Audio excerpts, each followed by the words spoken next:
So we're not on the usual camcorder, not there's anything wrong with this one, but the other one's in the organ workshop and it's so 1 degree outside I really couldn't be bothered to walk 100 yards to the organ workshop to recover it.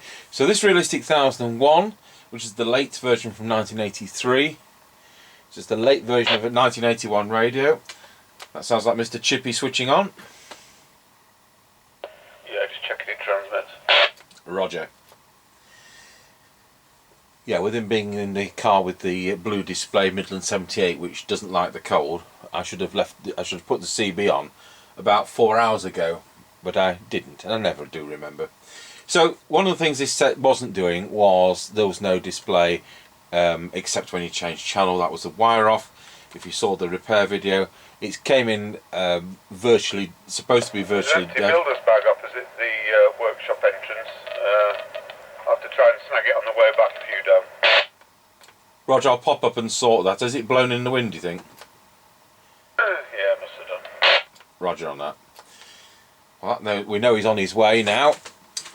So I've gone through this for dry joints, and 7 hours later it's still working. We will check it tomorrow before sending it back to the customer, but it's a very difficult one. Right, well, I'm ready when you are. Roger, I'm actually recording. Go ahead. Roger that, right, just come up to the end of the line. Roger got you at the end of the lane. So when you get a radio in and it doesn't present any faults, it is an awkward one.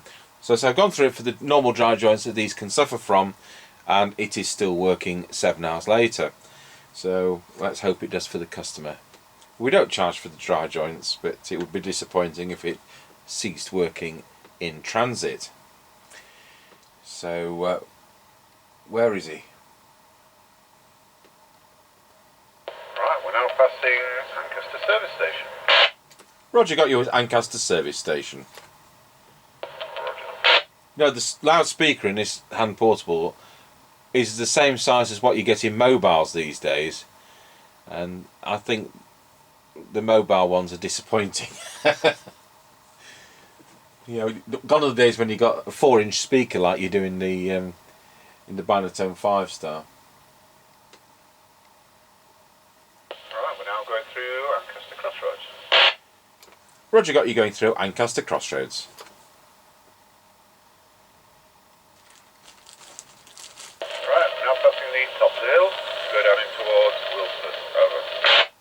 Roger got you at the top of the hill. This is where we'll check our squelch position.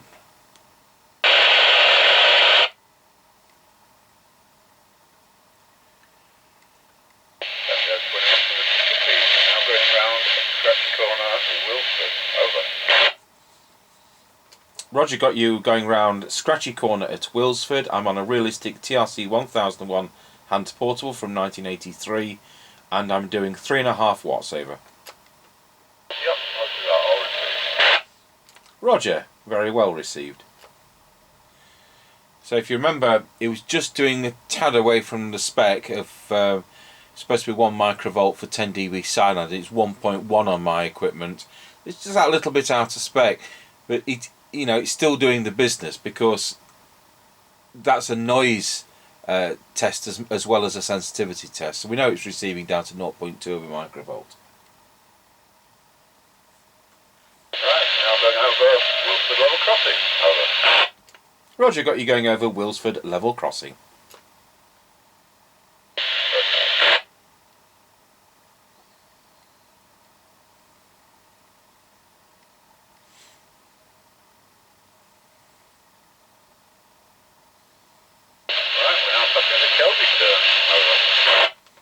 Roger got you at the Kelby turn.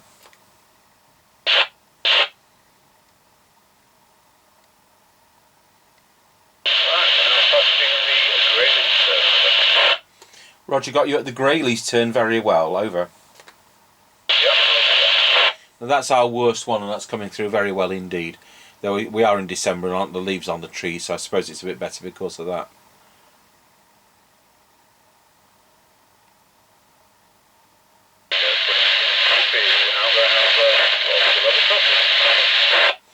Roger, and that got you going over Rossby level crossing. That concludes the test. Thank you.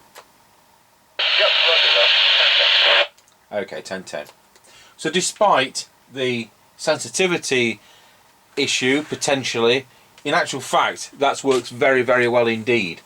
We don't normally get Rossby level crossing as he goes over it as well as that. So there you go. This is why you can't always, we have these test instruments, we're able to service things to within an inch of their life, to make sure they're absolutely spot on. But proof of the pudding's in the eating. That's why we do these tests. So we'll go over to our Harrier CBHQ base station. We'll just test it on its internal microphone, and over we go. Tango 21 testing the realistic TRC1001 handheld on our roof aerial into our Harrier CBHQ base station. Testing 1 2 3 4 5 5 4 3 2 1. This is internal microphone. Thank you for